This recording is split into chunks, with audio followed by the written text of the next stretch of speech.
Hello everyone, খুব সহজে কিভাবে বাসায় বার্গার বানিয়ে ফেলবেন তারই রেসিপি নিয়ে আজকে চলে আসলাম।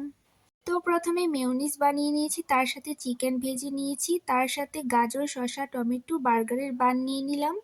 প্রথমে বার্গারের বানের উপর মেয়োনিজ আর টমেটো সস ভালোভাবে দিয়ে দিলাম। এরপর এর উপর গাজর কুচি, তার সাথে শসা আর টমেটো ভালোভাবে উপরে সেট করে দিলাম। তারপর দিতে হবে লেটুস পাতা। বাসায় লেটুস পাতা ছিল না, তাই ধনে পাতায় দিয়ে দিলাম। এরপর একটু গাজর কুচি, তার সাথে একটু মেয়োনিজ দিয়ে দিলাম। আমি পার্সোনালি মেয়োনিজটা একটু পছন্দ করি, তাই বারবার দিয়েছি। এখন ভাজা চিকেনটাও দিয়ে দিলাম এর উপর। তারপর আর একটু মেয়োনিজ দিয়েছি, তার সাথে টমেটো সসও দিয়ে দিয়েছি মিক্স করে। এখন এর উপর কেটে রাখা শসা আর টমেটো আবার দিয়ে দিব।